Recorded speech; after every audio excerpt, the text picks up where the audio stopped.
Welcome back friends in this lecture.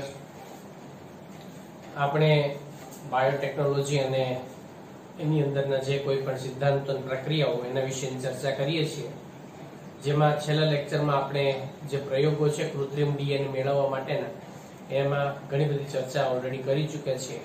હવે એના પછીનો ટોપિકમાં જો આપણે આગળ વધીએ તો રીકોમ્બિનન્ટ ડીએનએ એટલે આરડીએનએ ટેકનોલોજી જે છે એમાં એની અંદર કયા કયા ઉપકરણોની જરૂર પડે, એટલે કે આ પદ્ધતિ અથવા તો આ પ્રયોગ પદ્ધતિની અંદર આપણને કયા કયા ઘટકોની આવશ્યકતા એની અંદર રહેતી હોય છે કે જે આપણને રીકોમ્બિનન્ટ ડીએનએ એટલે કે આરડીએનએ બનાવવા માટે આપણને એમાં અગત્યનો ભાગ ભજવતા હોય છે. તો ઘણા બધા ઉપકરણો છે. જો આ ઉપકરણોની અંદર વાત કરીએ આપણે તો સૌથી પહેલું છે એની અંદરના રિસ્ટ્રિક્શન એન્ઝાઇમ્સ, બરાબર, રિસ્ટ્રિક્શન ઉત્સેચકો. આ રિસ્ટ્રિક્શન ઉત્સેચકો જે છે એનો એની અંદર ઉપયોગ કરવામાં આવતો હોય છે. બીજું એવી જ રીતે એની અંદરના જે ડીએનએ પોલિમરેઝ જે બધા એન્ઝાઇમ્સ છે એનો પણ ઉપયોગ એની અંદર કરવામાં આવતો હોય છે. એટલે એને આપણે પોલિમરેઝ ઉત્સેચકો તરીકે પણ ઓળખવામાં આવે છે, બરાબર. પોલિમરેઝ ઉત્સેચકો એનો પણ એમાં ઉપયોગ થતો થાય છે, ઉત્સેચકો. આ ઉપરાંત એની અંદર જે જોડવા માટેનો જે ઉત્સેચક લાઇગેઝ, બરાબર, એનો એમાં ડીએનએ ના જે ટુકડાઓ હોય ટુકડાના જોડાણ માટે આપણે લીગેઝ અથવા તો લાઇગેઝનો પણ ઉપયોગ કરતા હોઈએ છીએ. એટલે લાઇગેઝની પણ આવશ્યકતા છે એની અંદર, બરાબર. એટલે આ ત્રણ જે ઉત્સેચકો જે છે એની અંદર અગત્યનો ભાગ ભજવતા હોય છે. આ ઉપરાંત એની અંદર આપણને જરૂર છે એકથી બીજા સજીવની અંદર ડીએનએ કે ઇચ્છિત જનીનને લઈ જવા માટે જરૂરી વાહક, બરાબર. એટલે વાહકોની પણ એની અંદર આપણને આવશ્યકતા રહેતી હોય છે. અને સૌથી અગત્યની વસ્તુ છે જેની અંદર એને દાખલ કરવામાં આવે એવો સજીવ એટલે આપણે જેને શું કહીએ છીએ, યજમાન, એની જરૂરિયાત હોય.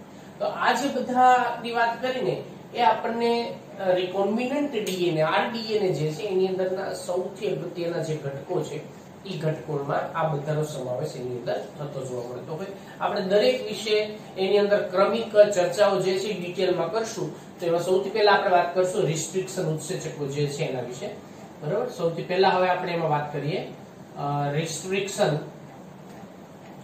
ઉત્સેચકો, રિસ્ટ્રિક્શન એન્ઝાઇમ્સ. તો રિસ્ટ્રિક્શન ઉત્સેચકો જે છે, બરાબર, એ ઉત્સેચકો ડીએનએ ની અંદરના ખાસ કરીને રીકોમ્બિનન્ટ ડીએનએ ટેકનોલોજીમાં સૌથી અગત્યનો ભાગ એ ભજવતા હોય છે. ઘણા બધા બેક્ટેરિયા ઉપરના જ્યારે વૈજ્ઞાનિકો પ્રયોગો કરતા હતા એ પ્રયોગો દરમિયાન એમાં 1963 ની અંદર બે ઉત્સેચકોનું અલગીકરણ કરવામાં આવ્યું, બરાબર. એટલે વૈજ્ઞાનિકો દ્વારા જ્યારે બધા પ્રયોગો એની અંદર કરવામાં આવતા હતા ત્યારે 1963 માં બે પ્રકારના જે ઉત્સેચકો છે એ ઉત્સેચકોનું અલગીકરણ કરવામાં આવ્યું. ઉત્સેચકો એનું અલગીકરણ કરવામાં. હવે આ ઉત્સેચકો જે છે એ કયા કયા ઉત્સેચકો છે તો એના વિશેની વાત કરીએ. તો એમાં બે ઉત્સેચકો સામાન્ય રીતે આપણને એમાંથી પ્રાપ્ત વૈજ્ઞાનિકો દ્વારા અલગીકરણ કરવામાં આવ્યું. એક એવા ઉત્સેચકો હતા કે જે મિથાઇલ સમૂહ ઉમેરતા હતા, બરાબર. એટલે એ મિથાઇલ સમૂહ જે છે એને એમાં જોડતા હતા. ડીએનએ ની જે શૃંખલા છે એની અંદર મિથાઇલ સમૂહનું જોડાણ કરતા હતા, બરાબર. અને એક એને મિથાઇલ સમૂહ ઉમેરવા વાળા ઉત્સેચકો તરીકે ઓળખાય. એટલે એક જેને આપણે મિથાઇલ એજન્ટ એડિટિંગ જે છે મિથાઇલ સમૂહ એની અંદર ઉમેરનાર અને બીજા જે છે એ છે રિસ્ટ્રિક્શન ઉત્સેચકો. એટલે બીજા જેને આપણે ડીએનએ ને કાપવા માટે જવાબદાર એટલે એ છે રિસ્ટ્રિક્શન ઉત્સેચકો. એટલે આવા બે ઉત્સેચકો જે છે એનું અલગીકરણ કરવામાં આવે છે. હવે મિથાઇલ સમૂહ ઉમેરનાર ઉત્સેચકો એટલે શું છે ધ્યાનથી સમજો. આપણે જાણીએ છીએ કે ડીએનએ ની જે ચોક્કસ જગ્યાએથી ડીએનએ ની કાપણી કરવા માટે જે ઉત્સેચકો વપરાય, બરાબર, એ ચોક્કસ જગ્યા એટલે આપણે એને એની પેલેન્ડ્રોમિક શૃંખલા કહીએ છીએ, જેના વિશે આપણે હમણાં આગળ ચર્ચા કરીશું. પેલેન્ડ્રોમિક શૃંખલા જે છે એને ચોક્કસ સ્થાનવેથી રિસ્ટ્રિક્શન ઉત્સેચકો જે છે આણ્વીય ખાતર તરીકે એમાં કામ કરતા હોય છે, ડીએનએ ના ટુકડાઓમાં વિભાજિત કરવાનું કામ કરતા હોય છે. તો ક્યારેક એવું પણ બની શકે ને કે જે તે બેક્ટેરિયાનું જે એમાં જે જનીન દ્રવ્ય છે ડીએનએ છે એ ડીએનએ નું પણ એ ટુકડા કરવાની એમાં શક્યતા 100% એમાં જોવા મળતી હોય છે. એટલે એ પોતે જ પોતાના ડીએનએ ને પણ કાપણી કરી શકે છે, ટુકડા કરી શકે છે. તો બેક્ટેરિયાનું ડીએનએ જે છે નિષ્ફળ જાય છે. તો એટલા માટે એ પેલિન્ડ્રોમિક શૃંખલાને ન ઓળખે ત્યારે ક્યારે ન ઓળખે કે જ્યારે એની અંદર એ મિથાઇલ સમૂહ જે છે એ મિથાઇલ સમૂહ એની સાથે ઉમેરવામાં આવે ત્યારે. એટલે એ મિથાઇલ સમૂહ જે છે એ એડેનાઇન હોય કે એમાં થાઇમિન હોય તો એ એડેનાઇન મિથાઇલ એજન્ટ તરીકે એની અંદર એડેનાઇન જે છે એની સાથે એમાં મિથાઇલ સમૂહ જોડાઈ ગયો છે, સામે થાઇમિન ની સાથે મિથાઇલ સમૂહ જોડાઈ ગયો હોય એટલે પેલિન્ડ્રોમિક શૃંખલાને પછી ઓળખી શકતા નથી. એટલે પોતાના ડીએનએ સેફ રાખે છે અને જે વિદેશી ડીએનએ છે અથવા તો જે ડીએનએ માં એમાં ઉમેરવાનું છે માત્ર એ જ ડીએનએ ને કાપવામાં આવે છે. એટલે મિથાઇલ સમૂહ ઉમેરનાર જે પોતાના ડીએનએ બેક્ટેરિયા જે છે એને સુરક્ષિત રાખવા માટે પેલિન્ડ્રોમિક શૃંખલામાં એ મિથાઇલ સમૂહને ઉમેરી દે છે, જેથી કરીને મિથાઇલ જે પેલિન્ડ્રોમિક શૃંખલાને ઓળખી નથી શકતા એટલે પોતાનું ડીએનએ સુરક્ષિત રાખી શકે છે. જ્યારે બીજા છે એ રિસ્ટ્રિક્શન ઉત્સેચકો છે. એટલે હવે આપણે એ રિસ્ટ્રિક્શન ઉત્સેચકો જે છે એના વિશેની વાત કરીએ, જેને આપણે આણ્વીય ખાતર તરીકે પણ ઓળખવામાં આવે છે. બરાબર, આને આણ્વીય ખાતર એટલે મોલેક્યુલર સીઝર તરીકે આ કામ કરે છે. હવે આ જે ઉત્સેચકો છે બરાબર, એ ઉત્સેચકોની અંદર જો સૌથી પહેલો કોઈ ઉત્સેચકો એમાં પ્રાપ્ત થયેલું હોય વૈજ્ઞાનિકો દ્વારા તો એ સૌપ્રથમ હિન્દ 2 બરાબર, હિન્દ 2 આ જે ઉત્સેચક છે રિસ્ટ્રિક્શન ઉત્સેચક એ સૌપ્રથમ મળેલો રિસ્ટ્રિક્શન ઉત્સેચક છે. સૌપ્રથમ હિન્દ 2 જે છે જે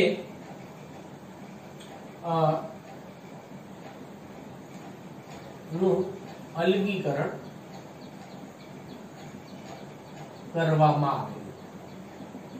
એટલે આ ઉત્સેચક જે છે એ સૌથી પહેલો એની અંદરથી પ્રાપ્ત થયેલું ઉત્સેચક છે જેને આપણે હિન્દ 2 તરીકે ઓળખવામાં આવે છે. આ હિન્દ 2 જે છે એ ડીએનએ ને ચોક્કસ સ્થાનેથી એની ઓળખે બરાબર, જે ડીએનએ ની શૃંખલાને ચોક્કસ સ્થાનેથી ઓળખે અને ત્યાંથી તેના ટુકડા કરે છે. એટલે આ રીતનું જે કાર્ય છે બરાબર, એને આપણે એની જે ઓળખ ક્રમ તરીકે ઓળખવામાં આવે છે, જેને શું કહેવામાં આવે છે, એનો ઓળખ ક્રમ કહે છે, જેને ઓળખ ક્રમ કહે છે. એટલે આ એની અંદરનો જે ઓળખ ક્રમ છે એ ઓળખ ક્રમ વિશેની એની અંદર વાત આવે કે એનો ઓળખ ક્રમ જે છે કયા પ્રકારનો આપણને એની અંદર જોવા મળતો હોય છે. હવે આપણે જે કોઈ પણ એની અંદરના જે રિસ્ટ્રિક્શન ઉત્સેચકો છે એ રિસ્ટ્રિક્શન ઉત્સેચકોની પ્રાપ્તિ કઈ રીતે કરવામાં આવતી હોય છે અને શેમાંથી થાય છે એના વિશેની અમે ચર્ચા કરીએ. જો આ દરેક બાબતને તમે અલગ અલગ રીતે સમજજો તો તમને એમાં વધારે ખ્યાલ આવશે. આ રિસ્ટ્રિક્શન ઉત્સેચકો કઈ રીતે મેળવ્યા હતા, બેને જુદા પાડવામાં આવ્યા હતા, મિથાઇલ સમૂહ રિસ્ટ્રિક્શન ઉત્સેચકો આ બંને જુદા પાડ્યા. એમાં હિન્દ 2 જે છે એ સૌપ્રથમ પ્રાપ્ત થયેલો છે બરાબર. હવે આની પ્રાપ્તિ જે છે શેમાંથી કરવામાં આવે છે, રિસ્ટ્રિક્શન ઉત્સેચકો શેમાંથી મેળવવામાં આવે છે, શેમાંથી એની પ્રાપ્તિ કરવામાં આવે છે. રિસ્ટ્રિક્શન ઉત્સેચકો જે છે બધા એનો બરાબર જે બેક્ટેરિયામાંથી મેળવવામાં આવે છે, એ બેક્ટેરિયામાંથી મેળવવામાં આવે છે. અને અત્યાર સુધીમાં જો આપણે વાત કરીએ તો લગભગ 230 જેટલી બેક્ટેરિયાની જાતિમાંથી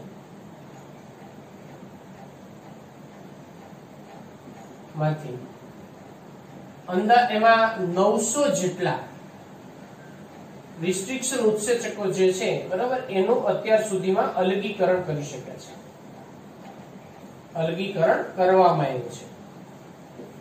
એટલે ખૂબ મોટા પ્રમાણમાં રિસ્ટ્રિક્શન ઉત્સેચકો જે છે એ મેળવવામાં આવ્યા, જેમાં 230 જેટલી અત્યારે એમાંના જે બેક્ટેરિયા અલગ અલગ જાતિઓ જે છે બરાબર એમાંથી 900 જેટલા. અને અત્યારે જો લેટેસ્ટ વાત કરીએ તો લગભગ એની અંદર અત્યારે આંકડો જે છે 1400 સુધી પહોંચી ચુક્યો છે કે લગભગ એમાં 1400 નિયર અબાઉટ 1400 જેટલા એમાંથી પણ સામાન્ય રીતે આપણે અહીંયા જે ટેક્સ્ટ બુક વાત કરીએ તો 900 જેટલા આપણે એની અંદરથી પ્રાપ્ત થઈ શકે છે. હવે બીજી વાત કરીએ તો અહીંયા જેમ આપણે નામ આપ્યું છે હિન્દ 2, બરાબર. એ જ રીતે બીજું આપણે વાત કરીએ તો ઇકો R1. તો આનું નામકરણ કેવી રીતે કરવામાં આવતું હોય છે? પ્રાપ્તિ ક્યાંથી થાય છે તો આપણે જાણીએ કે બેક્ટેરિયામાંથી મેળવવામાં આવે છે. બેક્ટેરિયામાંથી મેળવવામાં આવે તો આ તો 900 જેટલા છે, એનું નામકરણ કઈ રીતે કરવામાં આવતું હોય છે? તો એના વિશેની એમાં આપણે હવે એમાં ચર્ચા કરીએ કે આનું નામકરણ જે છે એ કેવી રીતે કરવામાં આવે છે. તો એનું નામકરણની જો આપણે વાત કરીએ તો આના નામકરણની અંદર એ જે બેક્ટેરિયામાંથી મેળવવામાં આવતા હોય છે, બરાબર, એ બેક્ટેરિયા એની જે પ્રથમ જે એમાં આપવામાં આવતું હોય છે એના નામનું, એ બેક્ટેરિયાની પ્રજાતિનું નામ આપવામાં આવતું હોય છે, અને પછીનો અક્ષર જે આપવામાં આવતો હોય છે એ બેક્ટેરિયાની જાતિના નામ ઉપરથી આપવામાં આવતું હોય છે. એટલે આ રીતે એનું જે નામકરણ છે એ નામકરણ કયા બેક્ટેરિયામાં કોષમાંથી પ્રાપ્ત થાય છે તેના આધારે આપવામાં આવતું હોય છે. એટલે તેનું નામકરણ કયા બેક્ટેરિયામાંથી પ્રાપ્ત થાય તેના આધારે આપવામાં આવે છે. બરાબર, તેના આધારે આપવામાં આવે છે.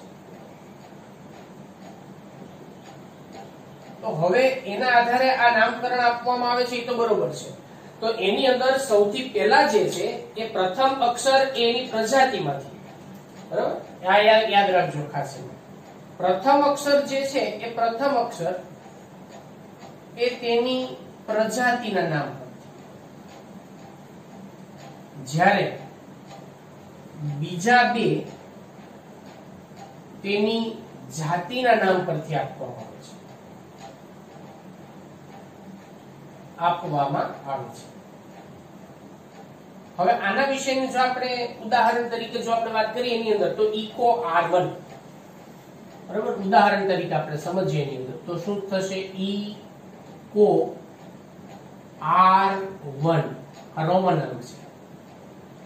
હવે જો આની અંદર આપણે વાત કરીએ તો ઇકો જે શેમાંથી મેળવવામાં આવે છે તો કે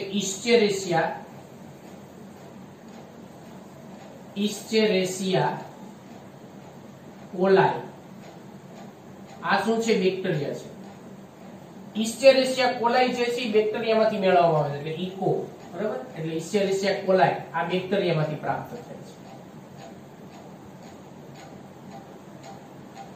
હવે અહીંયા જે R જે મેળવવામાં આવેલો છે એ R જે અહીંયા દર્શાવે છે એની કઈ જાતમાંથી મેળવવામાં આવેલો છે એના વિશેની આપણે વાત કરીએ તો ઇસ્ચેરેસિયા કોલાઈ, બરાબર, ઇસ્ચેરેસિયા કોલાઈ નું જો આખું નામ જોઈએ તો એની અંદર R113 તરીકે ઓળખવામાં આવે છે. ઇસ્ચેરેસિયા કોલાઈ નું આખું જો સ્ટ્રેન સાથે આપણે વાત કરીએ તો RY13, બરાબર, આમાંથી એને મેળવવામાં આવેલા છે.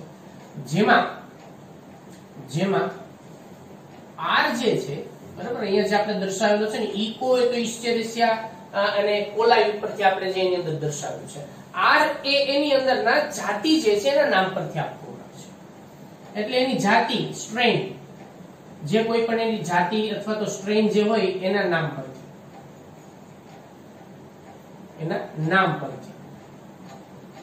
અને બીજું અહીંયા જે રોમન અંક 1, બરાબર, આ જે રોમન આપવામાં આવે છે ને, રોમન અંક જે આપવામાં આવે છે એ એની જે જાતિની એમાં કેટલામો ક્રમ એની અંદરથી જાતિમાંથી આનો પ્રાપ્ત થાય છે એ ક્રમનું નામ આપવામાં આવે છે. જો કે eco R1, eco R2, eco R3 એવી રીતે અલગ અલગ ક્રમ એની અંદર રોમન અંકના આપવામાં આવતા હોય, એટલે એ એની અંદરનો પ્રાપ્તિ નો જે ક્રમ છે, બરાબર, એ જાતિમાંથી ઇસ્ચેરેસિયા કોલાઈ જે છે એની અંદરથી જે જાતમાંથી કયા ક્રમમાં એ અલગ તારવવામાં આવ્યું છે, બરાબર, એટલે તે એની કઈ જાતમાંથી અલગ તારવવામાં આવ્યું છે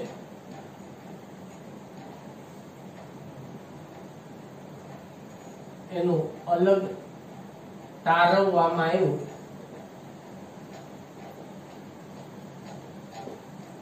તેનો ક્રમ દર્શાવે છે. બરાબર, એટલે આ કઈ જાતમાંથી અલગ એને તારવવામાં આવે છે અને એ તારવણીનો જે ક્રમ છે, બરાબર, એ કયા ક્રમની અંદર એ તારવવામાં આવે છે તેનો ક્રમ દર્શાવવામાં આવે છે. એટલે તેનો ક્રમ દર્શાવે છે. તો આ એના નામકરણ જે છે એવી રીતે ઘણી બધી અલગ અલગ પ્રકારના બેક્ટેરિયાનો આપણે નામકરણ એના આધારે જાણી શકીએ છીએ. હવે એના પછી જો આપણે વાત કરીએ તો આ ઉત્સેચકો શું કાર્ય દર્શાવતા હોય છે, એનું કાર્ય શું છે, બરાબર, એના વિશેની આપણે ચર્ચા કરીએ. તો આ ઉત્સેચકોનું કાર્ય શું છે? કયા રિસ્ટ્રિક્શન ઉત્સેચકો? આપણે આગળ વાત કરી કે રિસ્ટ્રિક્શન ઉત્સેચકો એ આણ્વીય ખાતર તરીકે વર્તે છે, જે ડીએનએ ને ચોક્કસ જે ક્રમ છે, બરાબર, એ ક્રમ ઉપરથી એના ટુકડા કરવાનું કામ એ મુખ્યત્વે આ ઉત્સેચક દ્વારા આપણને થતું જોવા મળતું હોય છે. એટલે રિસ્ટ્રિક્શન ઉત્સેચકો જે છે એ ડીએનએ અણુને, બરાબર, જે ડીએનએ ના દ્વિસૂત્રીય અણુઓને અથવા તો શૃંખલાને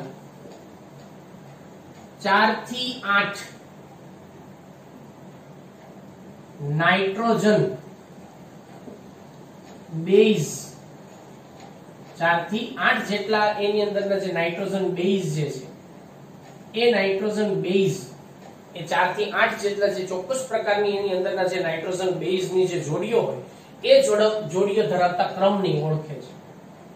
બેઝની જોડીઓ ધરાવતા એ ક્રમ જે છે એ ક્રમને ઓળખે છે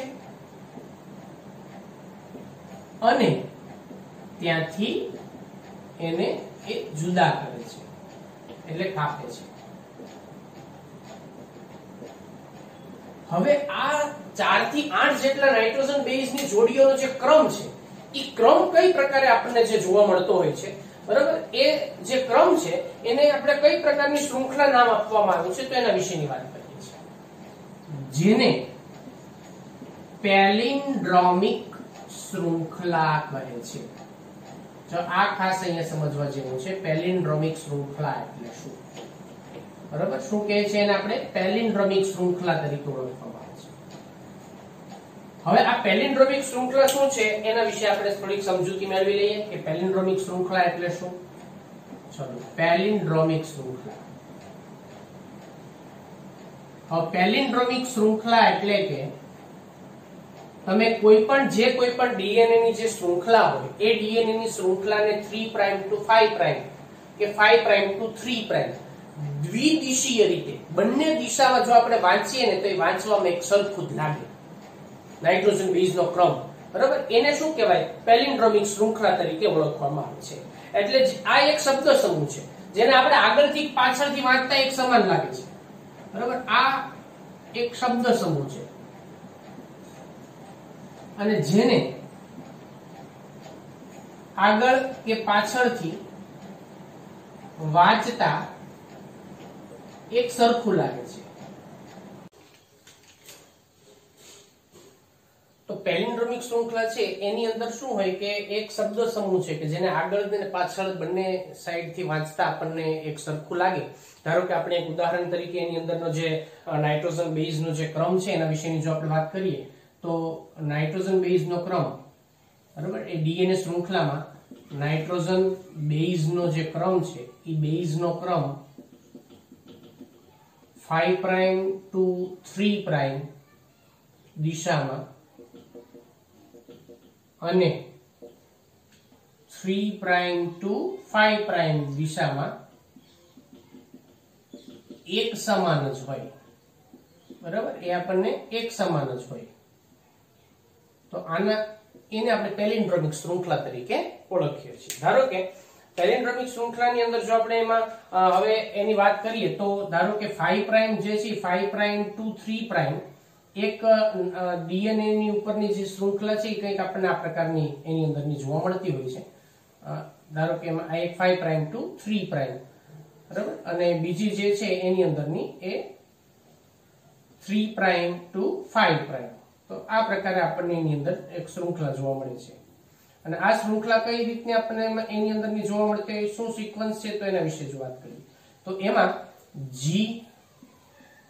A T T C, બરાબર. ધારો કે આ એક શૃંખલા છે 5 પ્રાઇમ ટુ 3 પ્રાઇમ શું વચાશે એને G A T T C. Same આવી જ રીતે 5 પ્રાઇમ ટુ 3 પ્રાઇમ પણ એ જ સરખી આપણને જોવા મળશે. તો જો G ની સાથે અહીંયા જોડાણમાં શું હશે તો કે C, બરાબર, નાઇટ્રોજન બેઝ. અહીંયા T, અહીંયા પણ T, અહીંયા A, અહીંયા A, અહીંયા G. હવે આની અંદર તમે જોશો તો બંને દિશામાં એટલે કે GAATTC, GAATTC બરાબર, બંને દિશામાં આગળ પાછળથી 5 પ્રાઇમ 3 પ્રાઇમ તો એક સરખી જ વંચાય. આપણે એક બીજો ગુજરાતી શબ્દ ધારો કે એમાં સમજવો હોય, ઉદાહરણ તરીકે ગુજરાતી શબ્દની જો આપણે વાત કરીએ તો મલયાલમ, અને વાંચો તો આગળ પાછળથી સરખું જ વંચાય ને, બરાબર. મલયાલમ સરખું જ વંચાય આગળથી ને પાછળથી. એવી જ રીતે આપણે બીજા પણ અમુક ગુજરાતી શબ્દો અથવા તો વાક્યો છે જ છે, બરાબર. જેમ કે આપણે વાત કરીએ ભાઈ લીંબડી ગામે ગાડી મળી, બરાબર, તો એનો પણ આગળ પાછળ એક જ એમાં અર્થ જે છે એની અંદર આપણને મતલબ વાક્ય એક સરખું જ થઈ શકે છે આગળથી પાછળથી વાંચો તો. આવા ઘણા બધા એની અંદરના તમે જાણતા પણ હશો એમાં, બરાબર. તો આ રીતની જે શૃંખલા હોય જે 5 પ્રાઇમ ટુ 3 પ્રાઇમ અને આ બાજુના 5 પ્રાઇમ ટુ 3 પ્રાઇમ, બરાબર, એમ બંને દિશામાં એક સરખી આપણને જે જોવા મળે એને કઈ શૃંખલા કહેવાય? પેલિન્ડ્રોમિક શૃંખલા તરીકે ઓળખી શકાય. અને પેલિન્ડ્રોમિક ન્યુક્લિયોટાઇડ શૃંખલા એને ન્યુક્લિયોટાઇડની પેલિન્ડ્રોમિક શૃંખલા તરીકે ઓળખવામાં આવે છે. તો આ પેલિન્ડ્રોમિક શૃંખલા જે છે, પેલિન્ડ્રોમિક શૃંખલામાં ચોક્કસ દરેકે દરેક રિસ્ટ્રિક્શન ઉત્સેચકો જેની પેલિન્ડ્રોમિક શૃંખલા જે છે એ દરેકે દરેકની ફિક્સ હોય છે, અને એ પેલિન્ડ્રોમિક શૃંખલામાં પણ એ ચોક્કસ પ્રકારના જ સ્થાનવેથી ન્યુક્લિયો નાઇટ્રોજન બેઝ જે છે એને એ છૂટા પાડે છે. એટલે આ બાબત જે છે ખાસ યાદ રાખજો. રિસ્ટ્રિક્શન ઉત્સેચકોના ઘણા બધા પ્રકાર છે તે, અને જેમાં દરેક પ્રકારના ઉત્સેચક જે છે રિસ્ટ્રિક્શન ઉત્સેચક એની પેલિન્ડ્રોમિક શૃંખલા માટેની જે કાપવા માટેનો જે ભાગ હોય અને એની પેલિન્ડ્રોમિક શૃંખલા એ બધામાં અલગ અલગ પ્રકારની જોવા મળે છે, બરાબર. તો અહીંયા ધારો કે આપણે એની અંદર જો વાત કરીએ ભાઈ એમાં જે આની અંદરથી બે પ્રકારના એમાં ન્યુક્લિયોટાઇડ જે છે એની અંદરના બે પ્રકારના છેડાઓ એની અંદરથી પ્રાપ્ત થતા હોય છે. એના આધારે આપણે જે રિસ્ટ્રિક્શન ઉત્સેચકો છે એ રિસ્ટ્રિક્શન ઉત્સેચકોના બે પ્રકાર છે, એ પ્રકાર વિશે આપણે એમાં સમજૂતી મેળવી લઈએ કે રિસ્ટ્રિક્શન ઉત્સેચકોના પ્રકાર.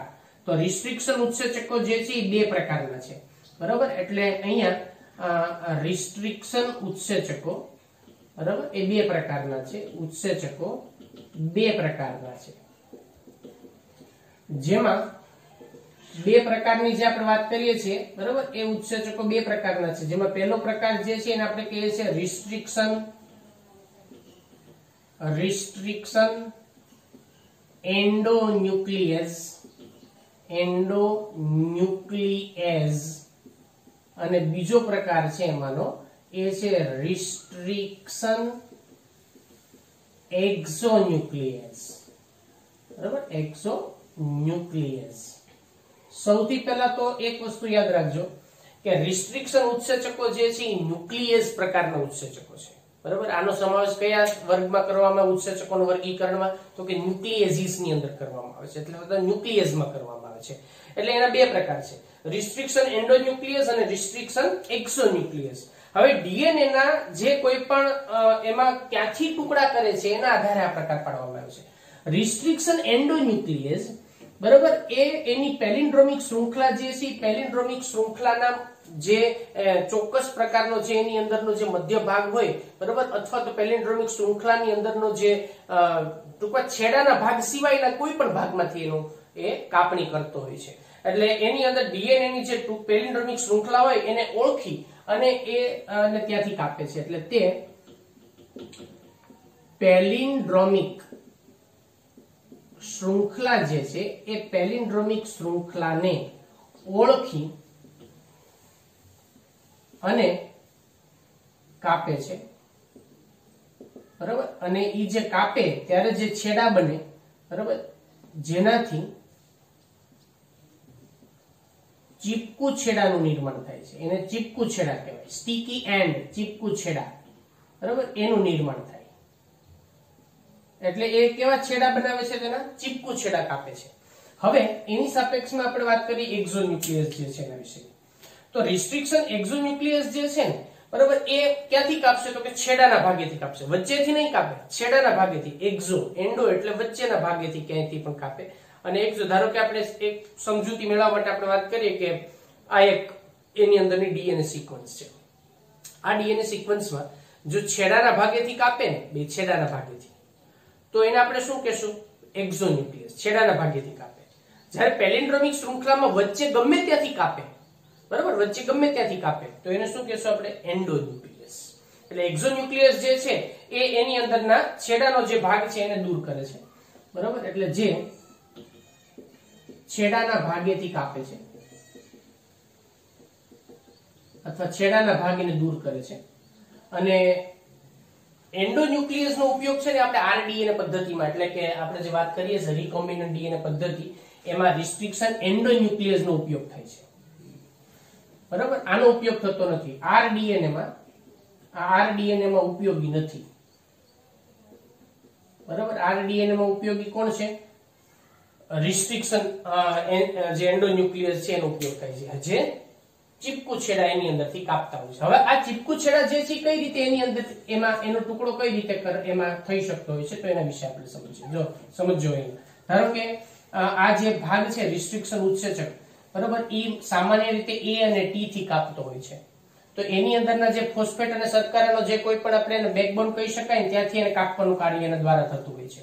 હવે જો અહીંયાથી એક ભાગ જે છે એનો અહીંયાથી આ રીતે બધા જ, સૌથી પહેલા તો વચ્ચેના જે કોઈ પણ બંધ હોય એ બધા જ એની અંદરના બંધ અહીંયાથી તૂટી જતા હોય છે, બરાબર. છેલ્લા બંધ જે છે એ આપણને એમાં જોવા મળતા હોય પાછા. અહીંયાથી જે બંધ છે એની અંદરથી આપણને છૂટા પડી જતા હોય. હવે સમજો, અહીંયાથી આ એક છેડો આપણને આ પ્રકારનો કંઈક જોવા મળે છે, બરાબર. એક છેડો આપણને જે જોવા મળે છે એ કંઈક આ પ્રકારનો જોવા મળે છે. અહીંયાથી આ એક ભાગ છે, બરાબર. બીજો ભાગ આપણને જે અહીંયાથી છૂટો પડતો જોવા મળે છે એ આ એનો બીજો ભાગ છે. જો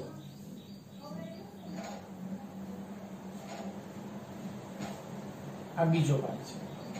તો આ રીતે આપણે બંને ભાગ અલગ અલગ ચીપકુ છેડા બનાવે છે. જો આ ચીપકુ છેડાની વાત કરીએ તો એક ભાગ આ રીતનો આપણને જોવા મળે છે, બરાબર. આ રીતે આ પ્રકારનો હોય છે. અને એમાં બીજો જે ભાગ જોવા મળે ને એ કંઈક આ પ્રકારનો જોવા મળે છે, આ રીતે.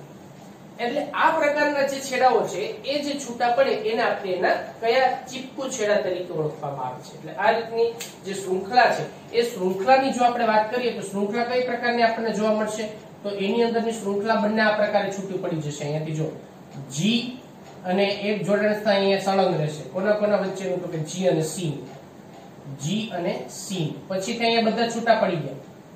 છેલ્લું જોડાણ સ્થાન જે છે સળંગ રહેશે. કોનું? G અને C નું.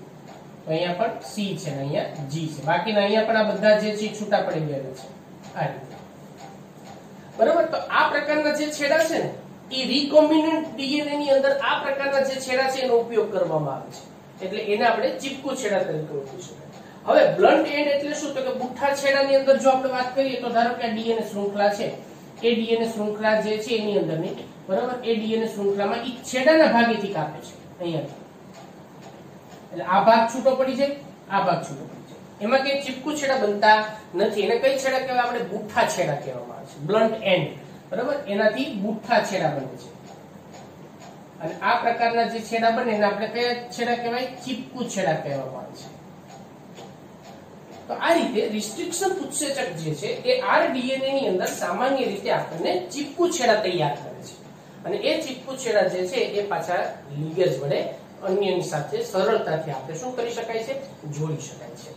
તો આ રીતે રિકોમ્બિનન્ટ ડીએનએ ટેકનોલોજી જે છે એની અંદર આજે આપણે વાત કરીએ છીએ રિસ્ટ્રિક્શન ઉત્સેચકોની.